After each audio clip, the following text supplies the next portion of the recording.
First, we'll discuss, can Muhammad, peace be upon him, be the author of the Quran? Whether consciously, subconsciously, or unconsciously. It is rather a tragedy that a person disagrees when a person disclaims that he is not responsible for any great work, whether literary or whether scientific. But this is exactly what the Orientalists and the critics of Islam do when they say Prophet Muhammad, peace be upon him, was the author of the Quran.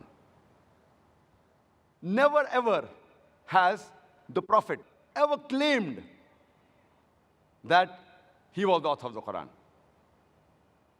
Not even a single word of the Quran. He never claimed it. Yet, when he disclaimed that he was not the author, and the Quran happens to be a masterpiece in the work of Arabic, so why will a person disclaim the responsibility of a work which is a masterpiece? Why should he lie? And we know from history, from his youth till the day he claimed prophethood, at the age of 40 years, never has a single lie reported to have been said by Muhammad, peace be upon him. History never reports a single lie.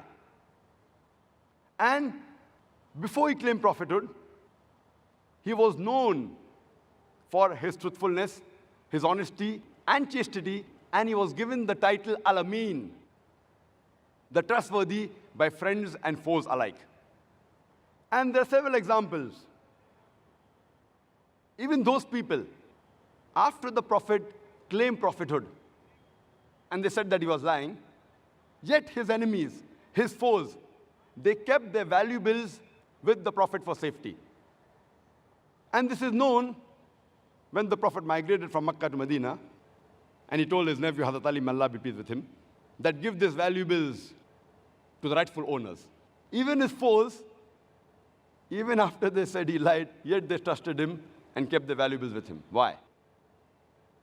And we have the example that Abu Sufyan, who was the chief of one of the tribes of Makkah, when he went to Emperor Heraclius and asked him for support against the Prophet, and when the emperor asked him that, do you know of any instance in which the Prophet lied?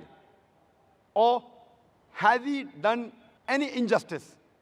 And Abu Sufyan, even though he was the enemy of the Prophet that time, he had to reply no.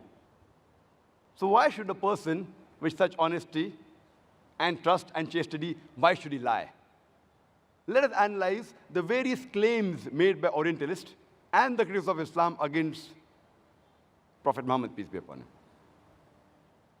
We'll just discuss the major ones.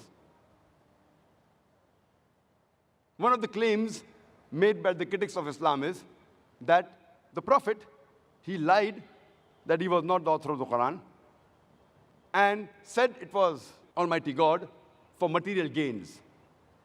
We know that there are many men who claim to be prophets, who claim to be preachers, who claim to be saints in order to lead a luxurious life. And we have hundreds and thousands of examples in this world today also. But if we see the lifestyle of the Prophet, he led a more luxurious life before he claimed prophethood than after he claimed prophethood. He was married at the age of 25 to a rich lady by the name of Khadija, may Allah be pleased with her. And his life after claiming prophethood was unenviable. So if he did it for money, his life should be better after claiming prophethood. Like we see today, those people who claim to be prophets and saints and sages.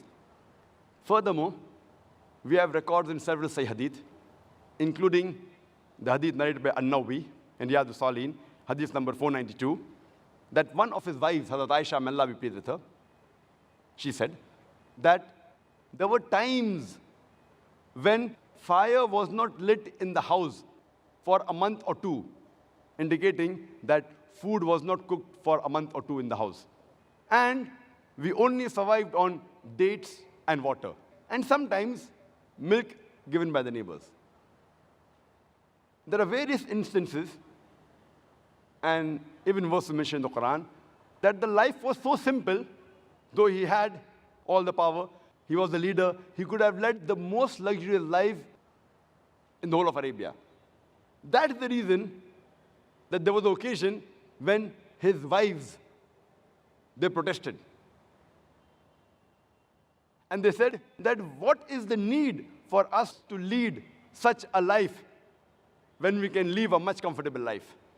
Immediately, there was a revelation sent by Almighty God in Surah Ahzab, chapter number 33, verse number 20 and 29, where it says that, O Prophet, tell your consorts, tell your wives, if they care for the enjoyment of this world and the glitter of this world, I will set you free to enjoy this world and give you a handsome reward.